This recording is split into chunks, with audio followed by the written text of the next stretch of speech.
Welcome. I would like to welcome you to episode 314 of the Unpopular Podcast. This is the man, the myth, the legend, Jalen Hunter. And here at the Unpopular Podcast, I'm not really asking you to agree with me. I'm just asking you to hear me out. Yeah.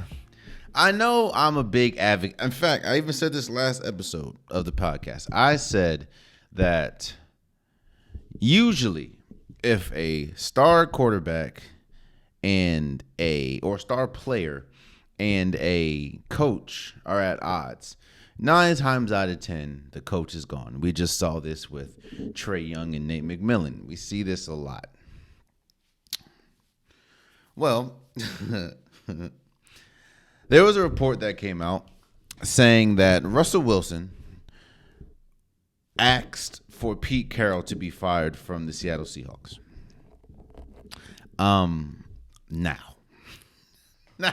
Now.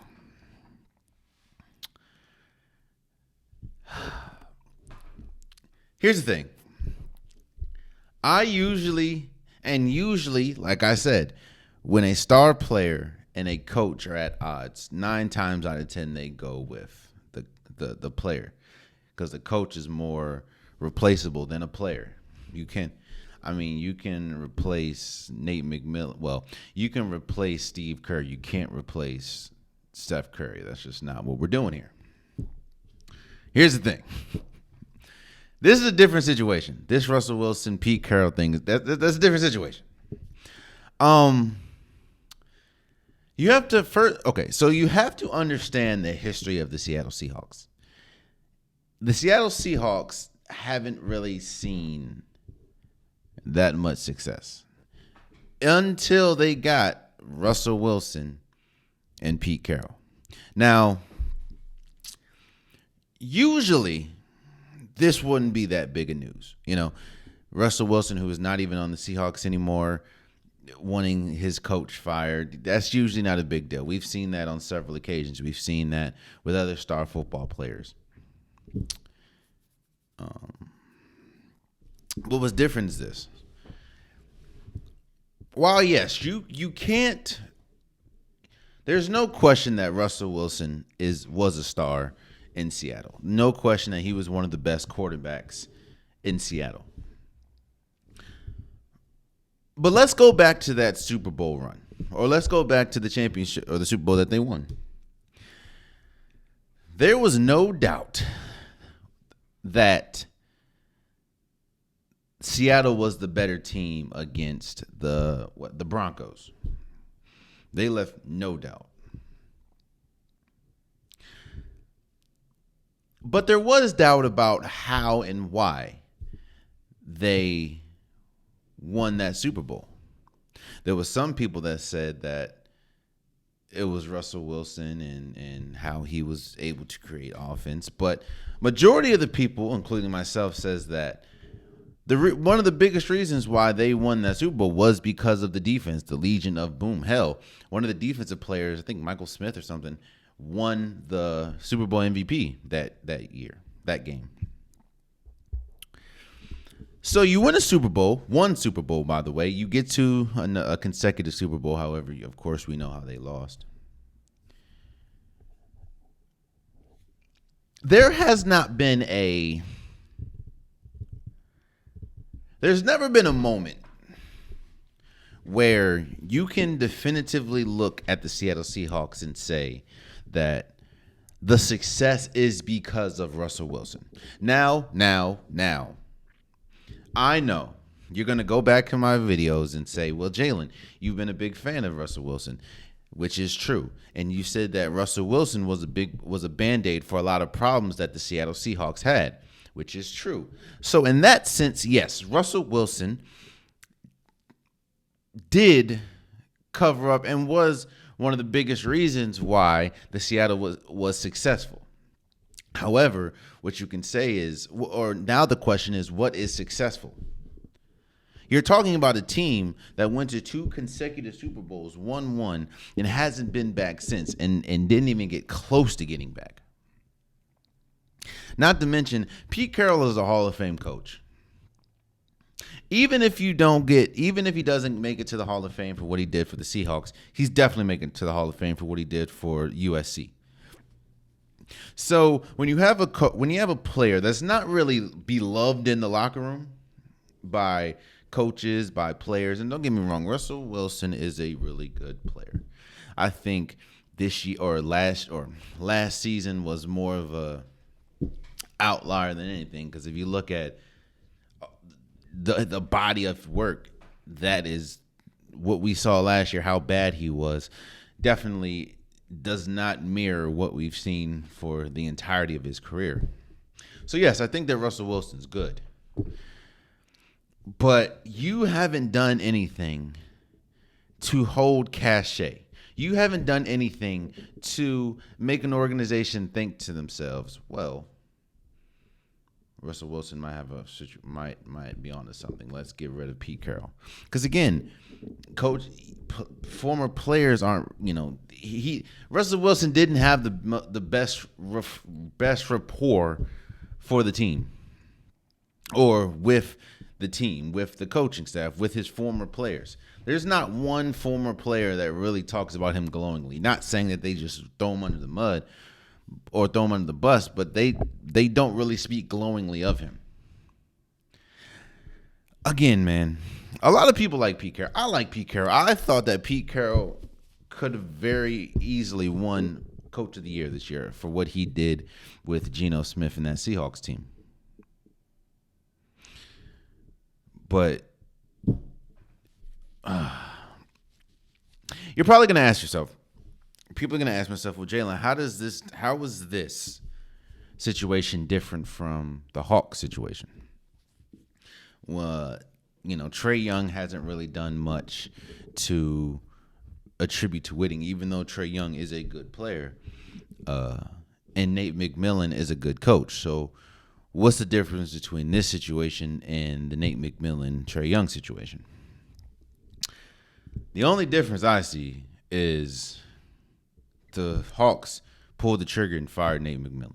I don't think they should have fired Nate McMillan. I understand the relationship between him and Trae Young is rocky. I also understand the Hawks have drastically underachieved this year, especially when we talk about the defensive side of the ball.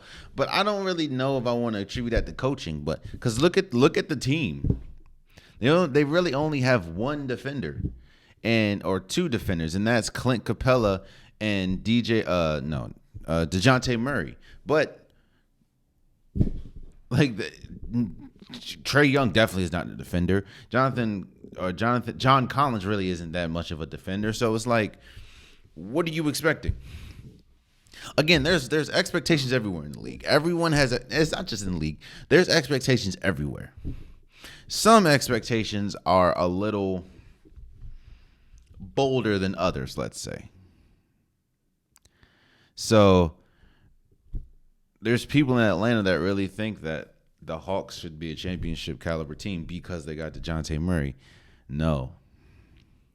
I'll just say this, going back and kind of concluding with the Russell Wilson trade demand, Russell Wilson, Pete Carroll firing. Now, Russell Wilson did come out and say that that's not true. They just wanted to win. So it's pretty much he say, she say at this point, but almost a lot of news organizations and sports outlets are pretty much putting their name on this. So usually don't see that unless that is true. Yeah, man, somebody's feeding that man. If this is true, somebody's feeding Russell Wilson bad advice, bro. Not to mention, the football culture is different than basketball culture, man. Basketball culture, they'll get a head coach out of here quick. Hell, the Bulls won 2 3-peats with Jordan and with Jordan, Pippen, and Phil Jackson, and they still let Phil Jackson go. Like, come on now, Bill Belichick still is head coaching the New England Patriots, and they ain't won in a minute. So this is a bad. I think that's a bad look on Russell Wilson, especially after what we saw last year. Not only from Russell Wilson, but from Pete Carroll.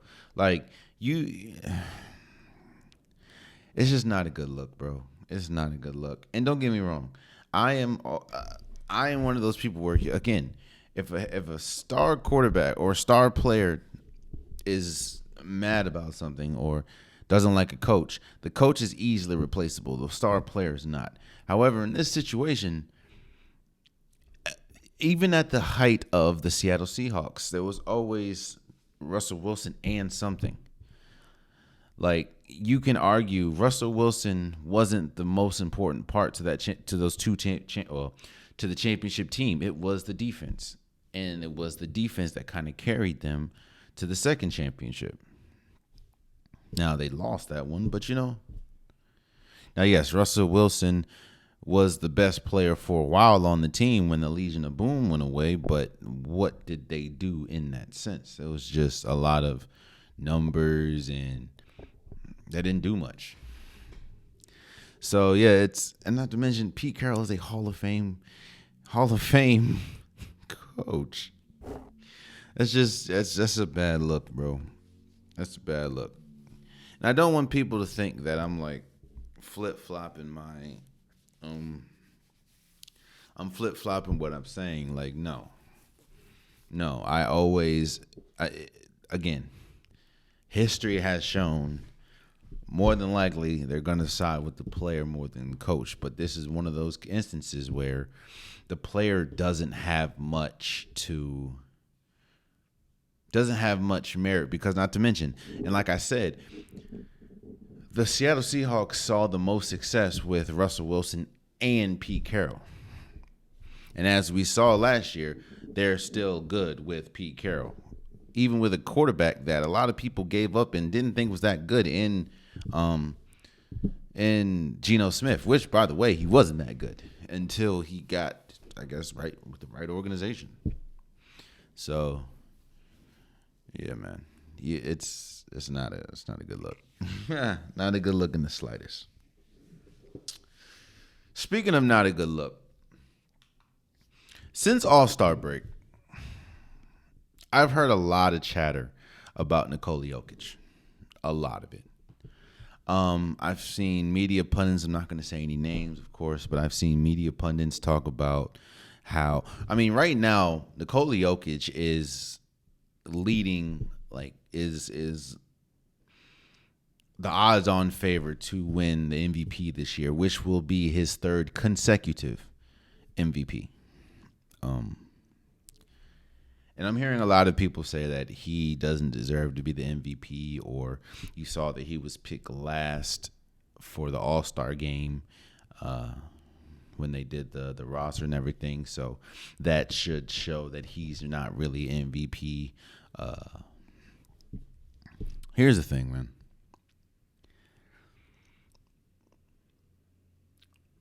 This argument, in my opinion, is the Kobe Bryant, Tim Duncan argument to a lesser extent.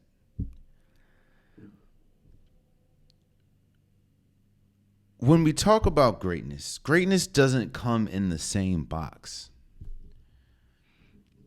Greatness, Steph Curry doesn't dominate the same way LeBron James dominates. Kevin Durant doesn't dominate the same way that Shaquille O'Neal dominates.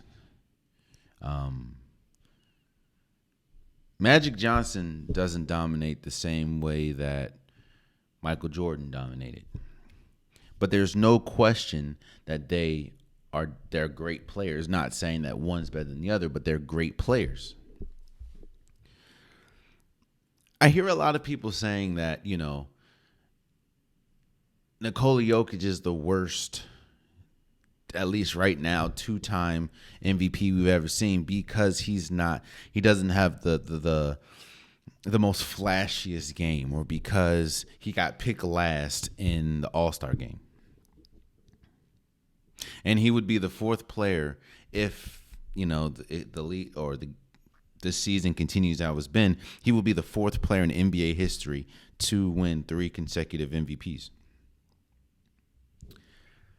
Let me just put some things into context for you. And this is why I said it's kind of like the Kobe Bryant, Tim Duncan argument, in my opinion. Nikola Jokic is currently averaging a triple-double. 24 or 25 points, I'm rounding up, of course, 25 points a game, 12 rebounds, 10 assists. If this holds, he will be the first center in NBA history to average a triple-double for the entire season, I think. If there is one, I think it's probably Wilt, but I don't think he did. So I think Nikola Jokic will be the first center to average a triple-double for the entire season.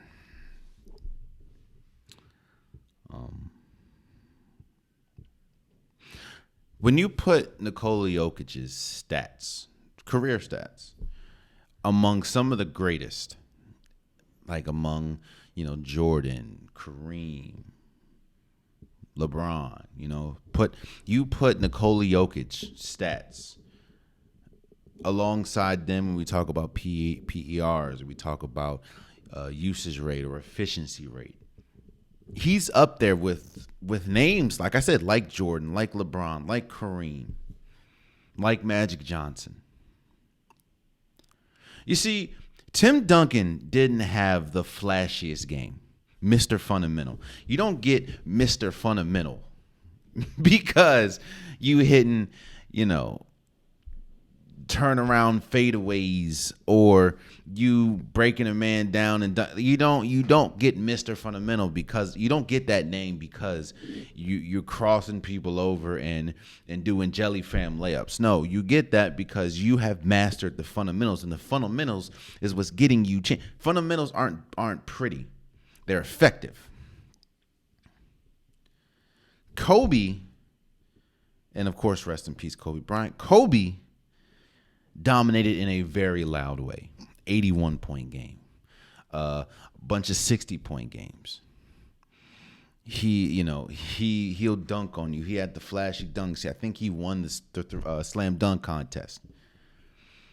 He had the flashy shoes. We all know, even before he passed, how popular Kobe Bryant's shoes were. The Black Mamba, the jersey change from 8 to 24.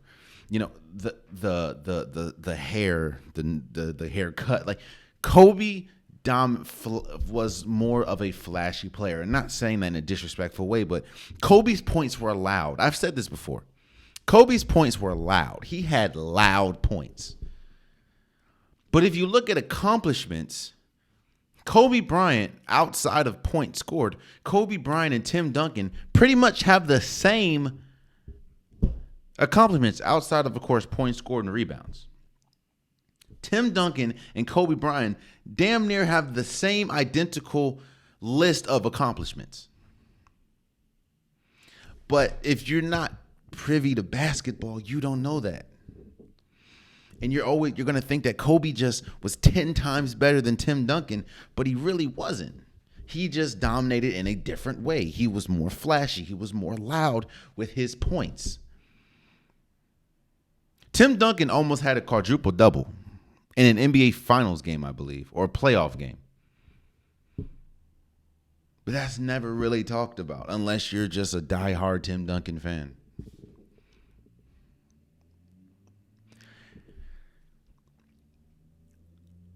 Nikola Jokic is not the most flashy player in the league, as we know. But I will say this, and I've said this on multiple occasions. Nikola Jokic is the most skilled big man the NBA has ever seen. And this is an NBA that's seen Hakeem Olajuwon, that's seen Wilt Chamberlain, that's seen Kareem Abdul-Jabbar, that's seen Shaquille O'Neal, that's seen Dirk Nowitzki. Nikola Jokic is the most skilled big man we have ever seen.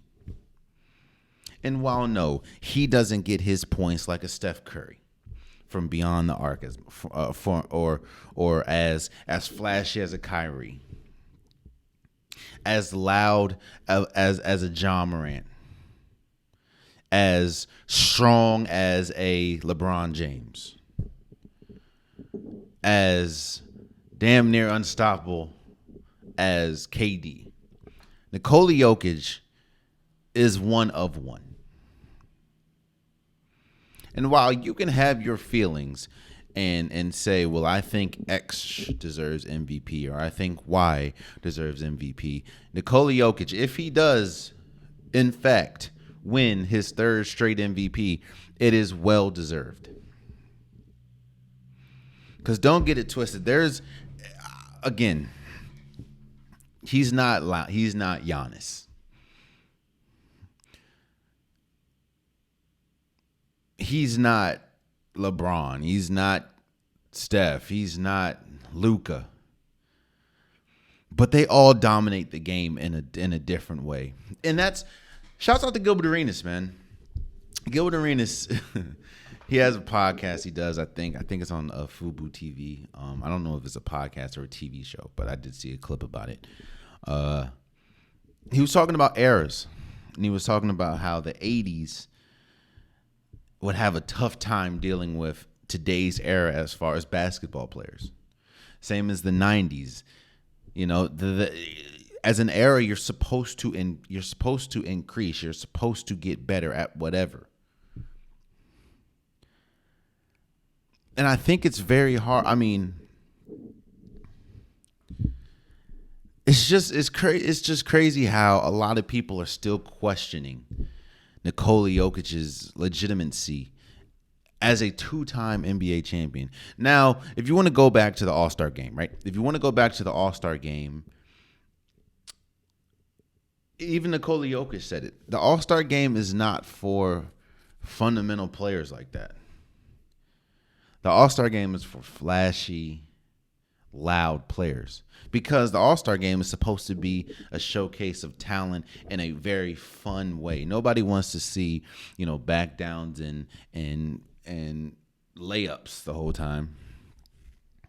No one wants to see beautiful passes onto a fundamental layup. I don't think that should take away from the fact of how great Nikola Jokic is. It's just someone like John Morant is more valuable in an All-Star game than Nikola Jokic. Someone like a Zach LaVine is more important to an All-Star game or to an All-Star week than Nikola Jokic. Someone like a Jason Tatum is more important to the All-Star game than a Nikola Jokic. But trust and believe, if we're playing basketball, I'm taking Nikola Jokic over damn near everybody. Just because of everything he can do. And just, he's probably one of the most, if not the most important player to their team. Yes, you can argue Steph, and we see what the Golden State Warriors looks like with or without Steph Curry. You can argue LeBron James. You can argue Giannis. But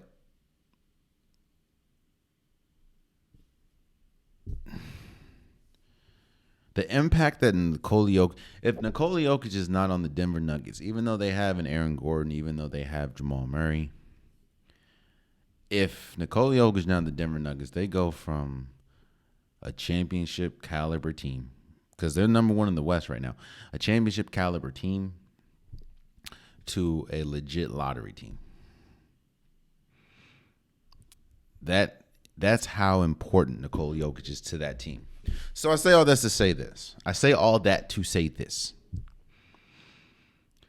I think Nikola Jokic is going to win his third straight MVP. And I think that all of them is well deserved. I understand last year you could have possibly given it to Joel Embiid. And I know a lot of people look at the success or lack thereof success in the playoffs when we talk about Nikola Jokic. But let's not forget that the MVP is a regular season award. And I think that people like to always compound that award to what we saw in the playoffs. Nikola Jokic is one of the best players in the league and one of the greatest players we've ever seen. Especially when you start putting stats and numbers to it.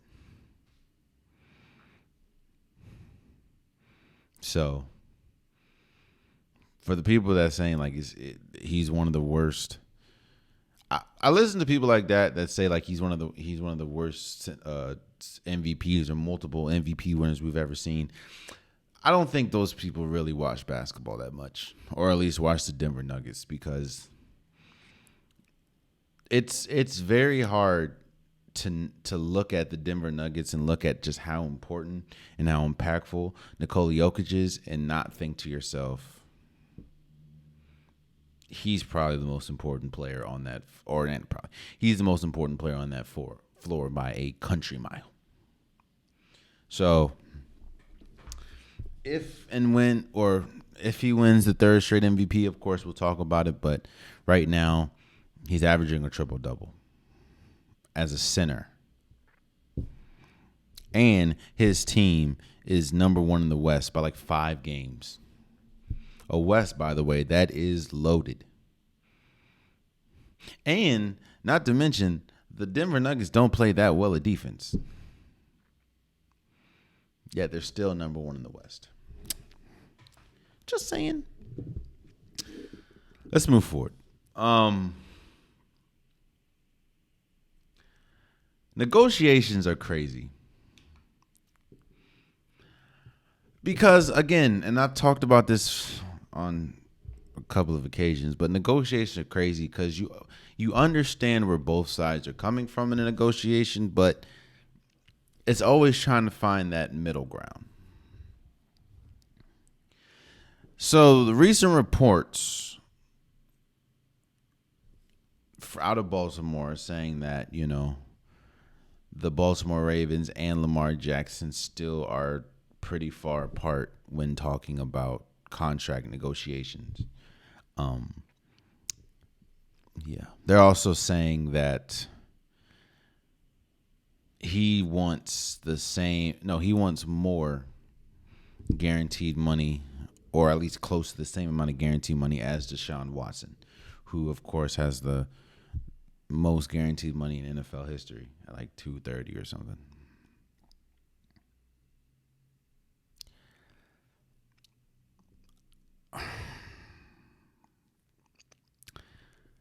I look at this situation kind of the same way, in a very grander sense. I look at this Lamar situation the same way I look at the Draymond Green situation.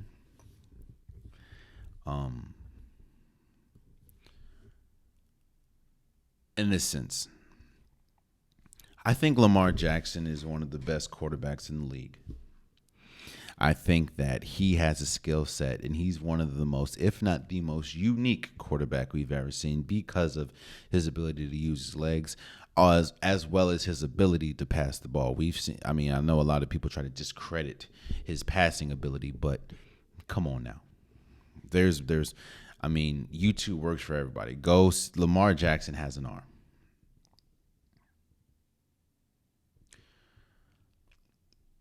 But where I compare Lamar Jackson to Draymond Green is Draymond Green's impact isn't as strong on another team or on the Detroit Pistons than it is for the Golden State Warriors, because of what he has alongside him with Steph Curry, with Klay Thompson, with Andrew Wiggins, with Jordan Poole. Draymond Green is the most successful, in my opinion, and the most useful with Golden State, and vice versa. Golden State would not be Golden State if it wasn't for Draymond Green. Now, yes, Steph Curry is the best player. Steph Curry is the face of Golden State. Steph Curry is the star. But the leadership, the toughness that Draymond Green brings to the Golden State Warriors is one of the biggest reasons why they have 4 championships.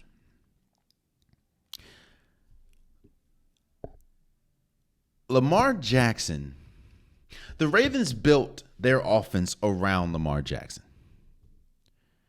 And as we saw down the stretch last season, the Ravens are drastically different without Lamar Jackson in a bad way.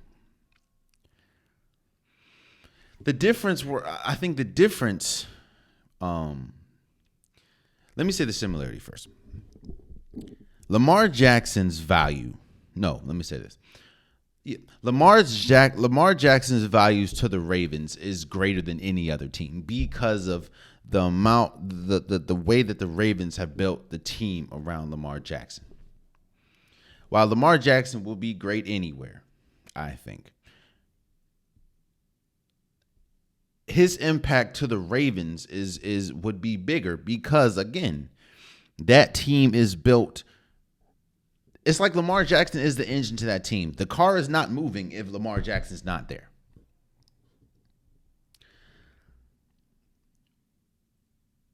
Here's where the Lamar Jackson and Draymond Green comparisons differ, however.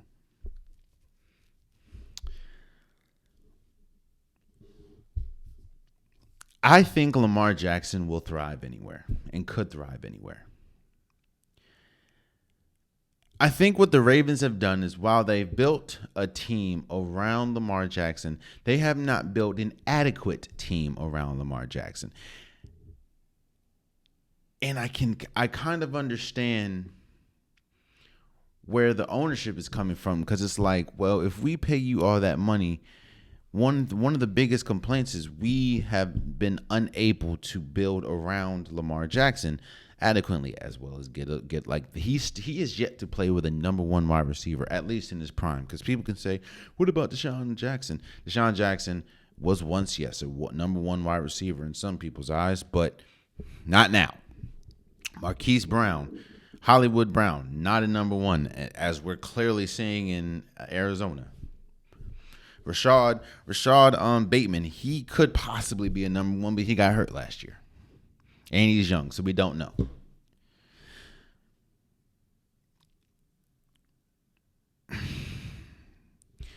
In a sense, I understand where the organization is coming from, saying if we pay Lamar Jackson what the Cleveland Browns paid Deshaun Watson or more, that could put us in a very tough situation getting better pieces. And I also understand the league trying to set a precedent saying, yo, we're not going to let the Cleveland Browns, who haven't been really good or haven't been good since Jim Brown, we're not going to let them dictate the market. I get them, the owners trying to say that, and the league trying to say that. However, and I also understand them arguing the concept of, well, Lamar Jackson has missed the last four or five games, last two seasons. And, of course, since Mad Dog on ESPN always talks about it, you can look at the lack of success in the playoffs for Lamar Jackson and be like, why would we pay you X amount of money if you haven't done this in the playoffs? Which I think is the dumbest. Here's the thing.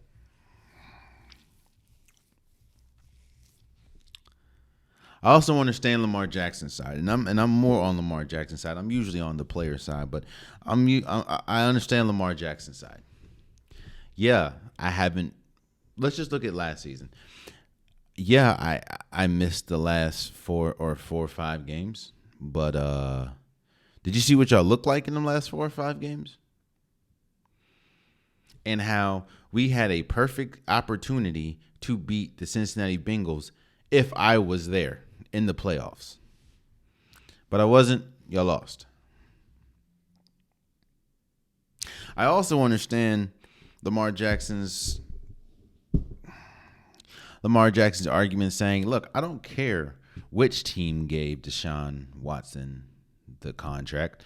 The contract was given to Deshaun Watson, and I am better in almost every way than Lamar Jackson. So I deserve more than him. It goes back to the job analogy.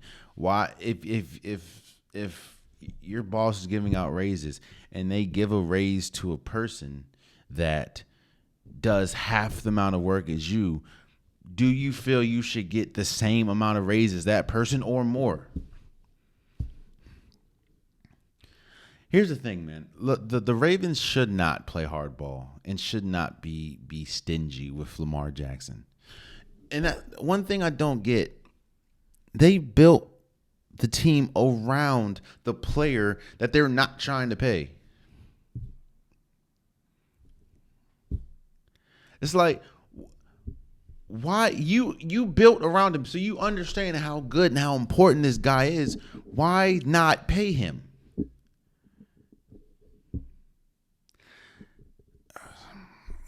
And if you think, I saw somebody on Twitter say this, talking about the owner doesn't have it. Bro, the owner's like a $6 billion.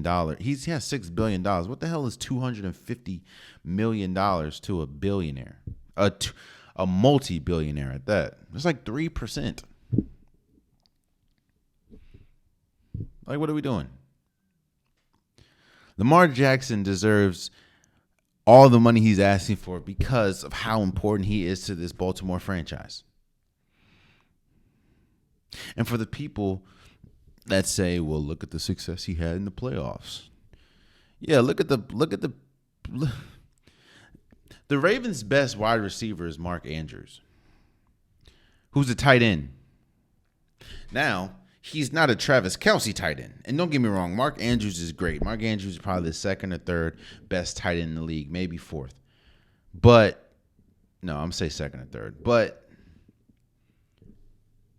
he's not a Travis Kelce, who is a clear-cut number one. And on top of that, Travis Kelce, for the longest, was playing alongside Tyreek Hill, who is a bona fide number one receiver. And Patrick Mahomes. So what I'm saying is this. To me, it doesn't seem smart to play hardball with a player that you've built your franchise around.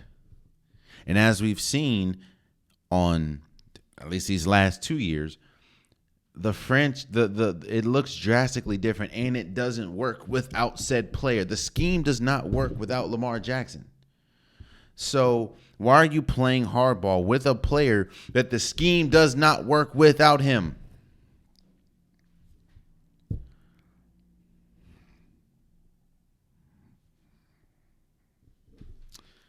I think, my personal opinion, now again, I've never been on the foot.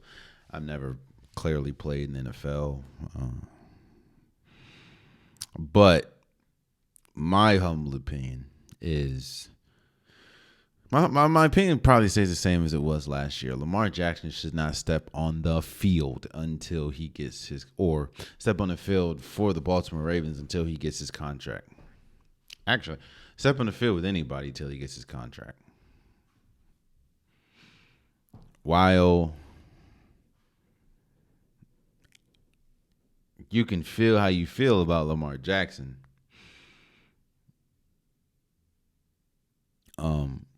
look at the success that the Ravens had.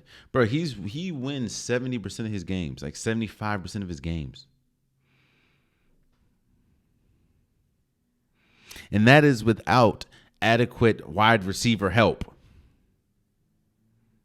And you're trying to lowball this dude?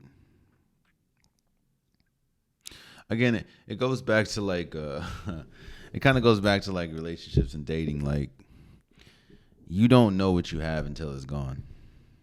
A lot of times. And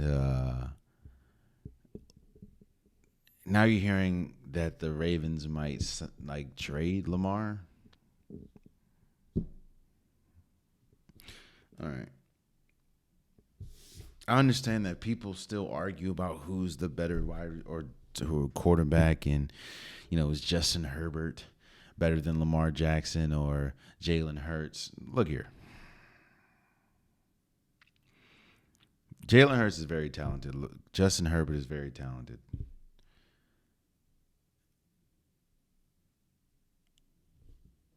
I mean, I know Jalen Hurts went to a Super Bowl, but who's more accomplished out of Lamar Jackson, Justin Herbert, or Jalen Hurts. That's all I'm saying, man. It baffles me, man, that you're playing hardball and you're trying to lowball a player that you've built your whole offense around, your offensive identity around. You can say, we stand on defense. Yeah, okay, what did that defense get you in the playoffs? Without Lamar Jackson. Roquan Smith is a great player. Marlon Humphreys is a really good player. Marcus Peters is a really good player. Calais Campbell is a really good player. What did all that really good to great get you in the playoffs without Lamar Jackson? And pay that man. Pay that man. Let's move forward. The New York the New York Giants find themselves in a very interesting situation.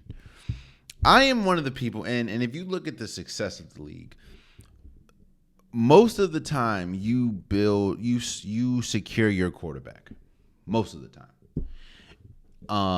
And then if you get everything else around him situated. There have been some instances, i.e. the Tennessee Titans, where their best player is not their quarterback. Of course, the best player is Derrick Henry. Same thing as the Indianapolis Colts. Their best player, at least right now, is probably, or at least was, Jonathan Taylor. But the Giants find themselves in a very interesting situation. And there's cautions on both sides. Now, they have to figure out, are they going to sign Saquon Barkley to a long term, or are they going to sign Daniel Jones to a long term? They can sign both, but that'll very, very surely mess up like any chance they have of building a team around them. Here's the caution that kind of comes with, let's say, Saquon Barkley. Saquon Barkley came off of a bad injury, like a very bad injury. He was a comeback player of the year candidate last year. He had a great season, and he is the Giants' best player. He's the Giants' best player. Don't get it twisted. Both sides, but even with Dexter Lawrence, Saquon Barkley is the Giants' best player. But with that being said, with him being the best player, he's still a running back, and we know the lifespan that a running back has. Not to mention, and I did talk about Derrick Henry, right? Derrick Henry is the best player on the Tennessee Titans, and of course, they have got Derrick Henry right. They built around Derrick Henry. Well, when you look at the Titans' success in the playoffs, there is none.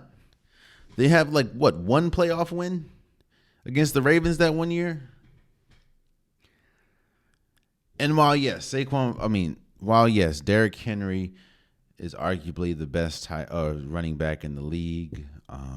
He puts up numbers year after year after year. When he's healthy, he has highlight tapes galore. He has stiff arms. He's one of the strongest, biggest, fastest running backs. That has not equated to success, or at least on a team level. And now you look you had Ryan Tannehill. Ryan Tannehill might be out of there soon. When you build around a player that doesn't have the ball or when you build around a player like a running back, like a wide receiver, it's very tough to have success in other areas. While yes, there's no question that Saquon Barkley is the best player on the Giants and probably the most important player, once you commit to him with a large sum of money, it's tough. And then don't get me wrong, I want Saquon Barkley to get paid. So right now it's either you stay with the Giants or you go somewhere else.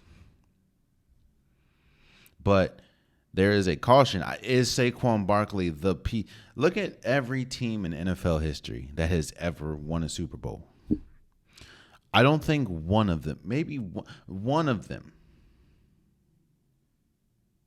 I don't think one of them was built around yeah, you had the Broncos and Terrell Davis, Terrell Davis, but you still had Shannon Sharp. You had Elway. No, you could have gone the Emmitt Smith Cowboys, but you also had Michael Irvin. You also had Troy Aikman. So no, there was not one team. Maybe Jim Brown Browns. I think the only team that won a Super Bowl, and the team was built around the running back.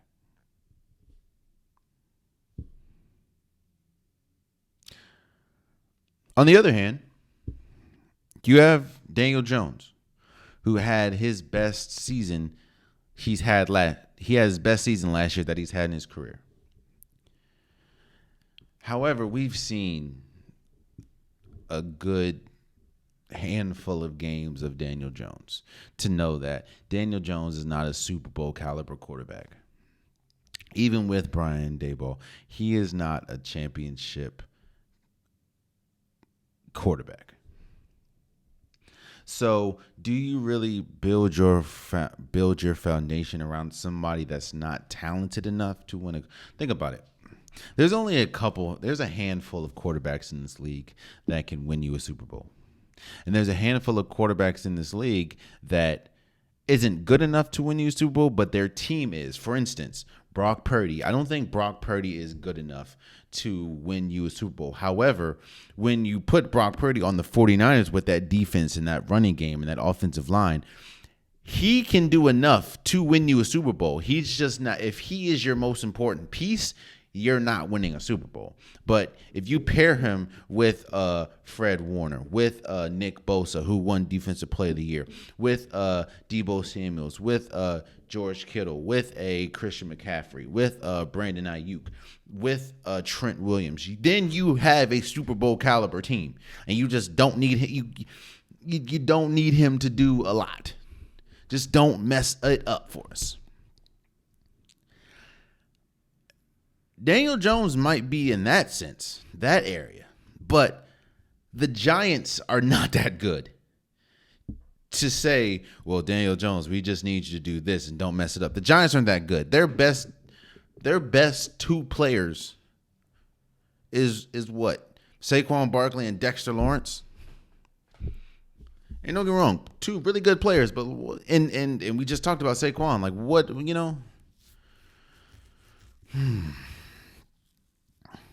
And what you're hearing is they're prioritizing Daniel Jones before they prioritize Saquon Barkley, which I understand. But to me, I'm not gonna say a lose. It's just, it's whatever bed you're gonna make. Do you trust Daniel Jones to make a drastic leap more than what he did this year? Because even though this was his best season he's had with Brian Daboll, the team wasn't close. I mean, the team got smoked by the Eagles 3 times, by the way. And Saquon Barkley, do you pay a running? You want to know the cautions of paying a running back? Just look at the Cowboys and Ezekiel Elliott. And now you have reports saying that Ezekiel Elliott, that he doesn't have a market at all. And don't get me wrong, I think Saquon Barkley is incredible and is possibly better than Ezekiel Elliott at his prime. But what's happening here? So the Giants really find themselves in a tough situation. So we'll see what happens. Speaking of see what happens,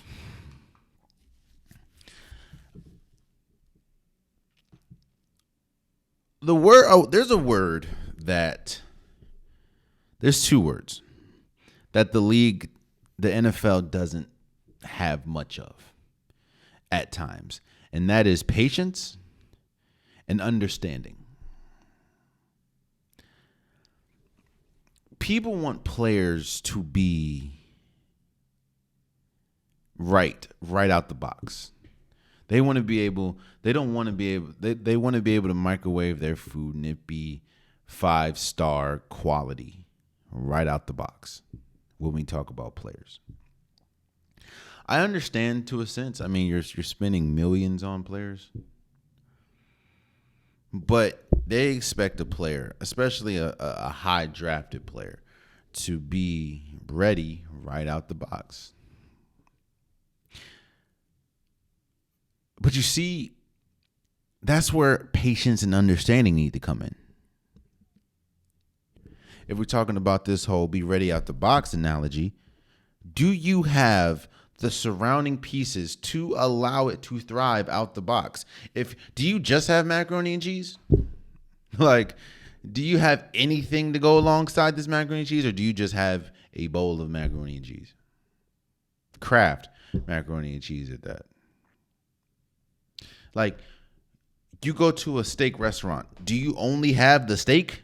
Is that it? Like, there's nothing else? You just giving me a plate of steak? Nothing else? No mashed potatoes? No Brussels sprouts, if that's what you like? No asparagus? You just give me steak?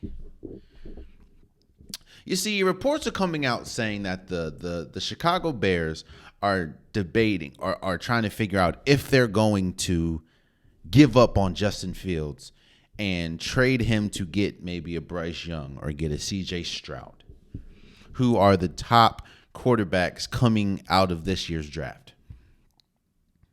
Justin Fields was drafted in 2021 as the 11th overall pick to the Chicago Bears. And here's the thing, man.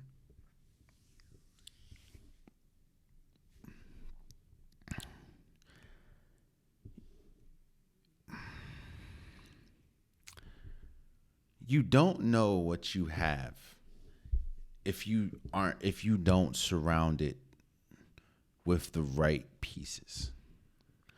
A plant will never grow if it doesn't have the right combination of ingredients. You can put a plant, you can put, the fertilizer, you can put the water that it needs, but if it has no sun, it's not going to grow. Vice versa. If you put a plant and you can have the sun, you can have the water, but if it doesn't have the right fertilizer, it's not going to grow. We've seen flashes of excellence from Justin Fields. Justin Fields was one of the best running quarterbacks just last season. But you're saying that you can tell that Justin Fields just doesn't have it, right? Just last year, at the end of the season, this is the wide receiver core that he had on his team. Chase Claypool, Darius Fountain, N'Keal Harry, Velus Jones Jr., Darnell Mooney, Dante Pettis, Byron Pringle, Joe Reed, St. Brown, I don't know how to say his first name, Aquemimus. I know I messed your name up, bro. His brother plays for the Lions, two really good players. Nasimba Webster. Hold on. Give me a second. I'm going to do the 2021 Chicago Bears roster. Wide receiver core. The 2021 wide receiver core. Oh, hell no. I ain't looking that up. Hold on. Give me a second. Boom. by position. Wide receivers.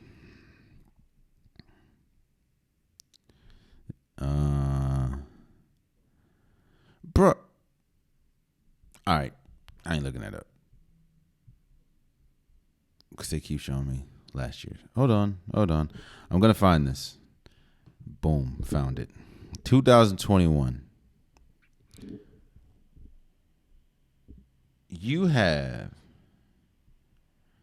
Allen Robinson, which, by the way, I think Allen Robinson is okay. It just didn't work. It just didn't work in the Rams, LA. But Daz Newsome, Jesper Horsted, Jakeem Grant, Marquise Goodwin, Isaiah Kudler, Demary Bird, Rodney and Rodney Adams. What I'm saying is this.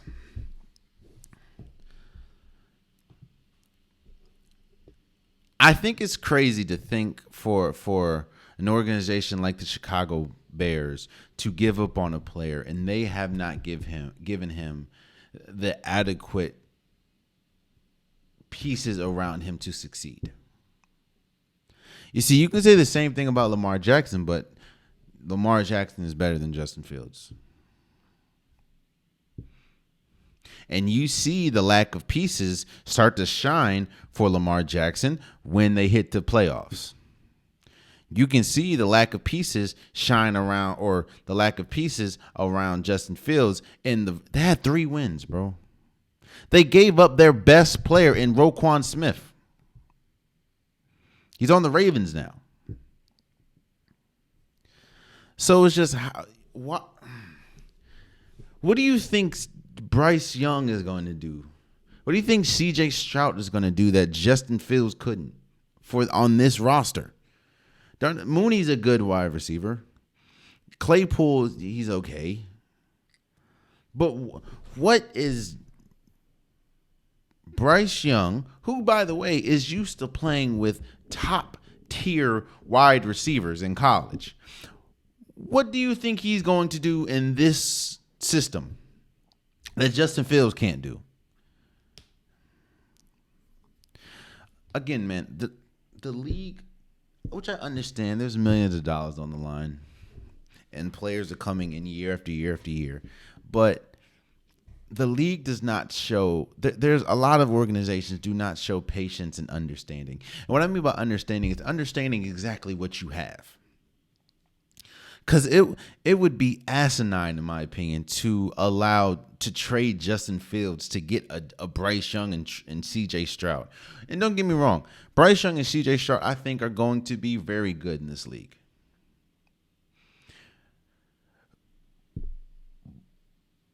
But I don't see the great Patrick Mahomes thriving with this roster that is the Chicago Bears. Not to mention the fact of how bad their offensive line is.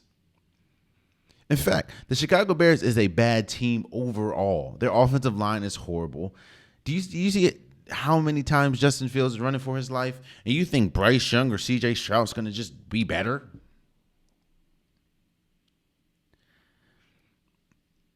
I wish the league wouldn't just give up. I understand you give up on players and everything's there. Like if Justin Fields was on the Dolphins, I would understand. All right, maybe, hey, bro. You have Tyreek Hill, you have Jalen Waddle, you have Mike Gesicki, you have a really good offensive line, you have really good defense. I would understand you pulling the plug on Justin Fields at this point. Like, all right, bro, something's not right. I would understand you pulling the plug on Justin Fields on the 49ers. You have all that talent around you, and you not that good. Like, oh, okay, bro. We ain't got too much time to just hold your hand. That's one of the biggest problems and situations that the 49ers are dealing with the Trey Lance right now. They don't know what they have. Look here. Chicago. Your team's not good enough to just insert a different quarterback, a younger quarterback at that, and just turn your situation around. No. I think Bryce Young is going to be great in the league. I think C.J. Stroud can be great in the league. Not great enough day one to turn around the fortunes of the Chicago Bears, especially if Justin Fields, who I think is a really good quarterback, if Justin Fields couldn't do it. And for the people thinking, well, maybe they should just give up on Justin Fields. Again, go take a gander at these rosters, not even just the wide receivers, because I just look at the wide receivers. Look at the offensive linemen and think to yourself, if you put anybody on the Chicago Bears team, is it just, if you put Patrick Mahomes on the other side of this offensive line, do you think that he'll have the success that he has? If you put Josh Allen, if you put Joe Burrow, if you put Justin Herbert, if you put Lamar Jackson, if you put Jalen Hurts, if you put any of those quarterbacks behind the Chicago Bears offensive line, do you think that they'd be as successful? Or do you think that they would be drastically more successful than Justin Fields? The player that they're thinking about giving up on after 2 years? Don't make no sense to me. Let's move forward. I was gonna talk about load management because I found it kind of funny that the day after All-Star break, or the game after All-Star break, Damian Lillard, who did like two things in the All-Star weekend, Damian Lillard and like Jeremy Grant sat out for rest.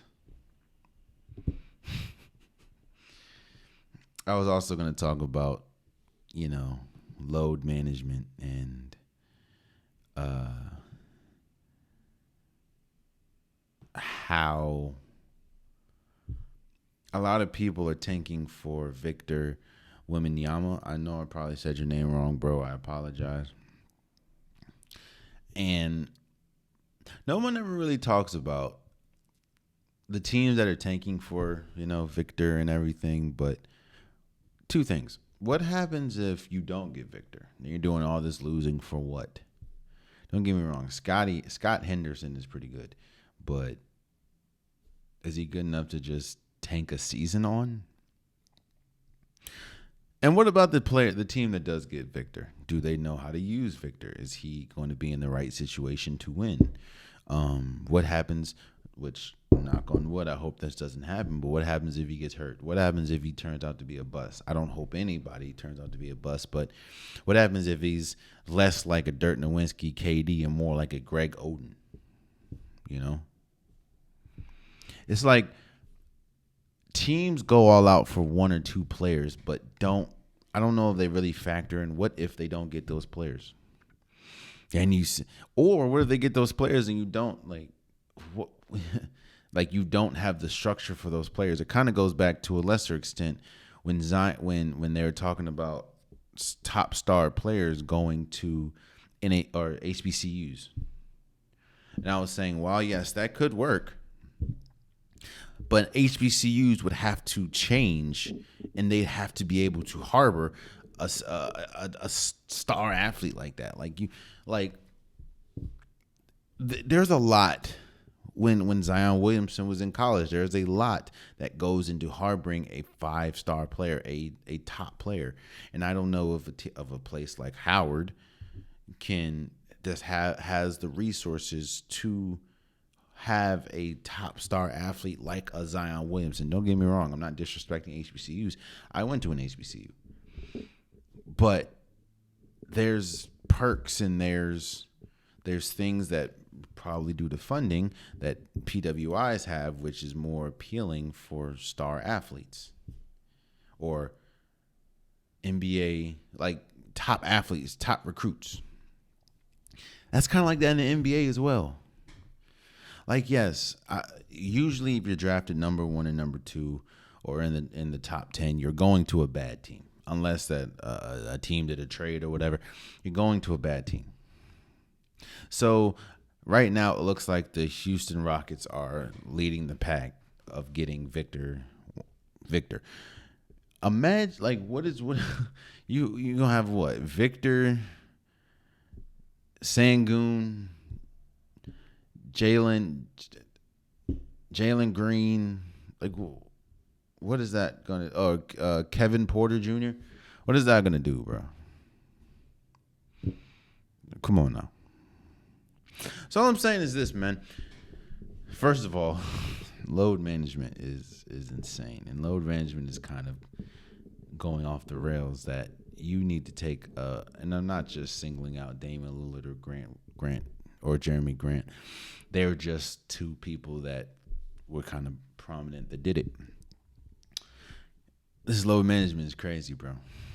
I'm not blaming anybody, like a player or anything. I think it's a lot of things. I think Jalen Rose kind of broke it down pretty well. Go check that out if you want to see it. But load management is definitely hurting the league, and that's crazy that you come out of an all-star break and needed a day for rest. Now, I also understand that the Portland Trailblazers, their plane was like delayed 7 hours and got canceled. So they probably got back early that morning, but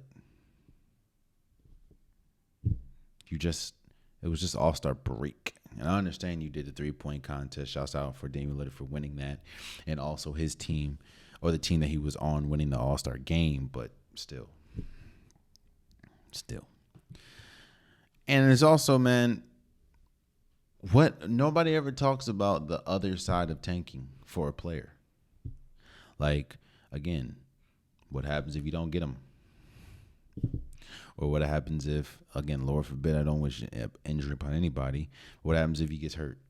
Or what happens if he turns out to be more like, a Greg Oden or a Andrea Bargnani? That's all I'm saying.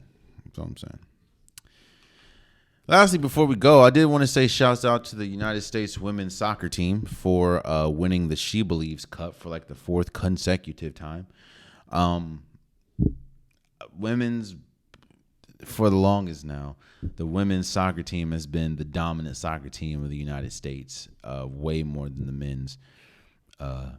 And I'm excited to see the women in the World Cup, and hopefully they take it home.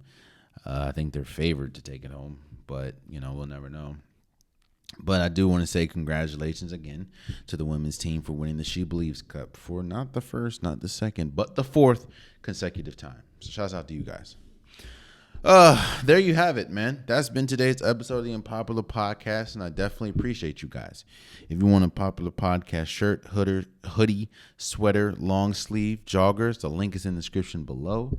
I have multiple different colors, multiple different designs. Get your Unpopular Podcast. Oh my gosh.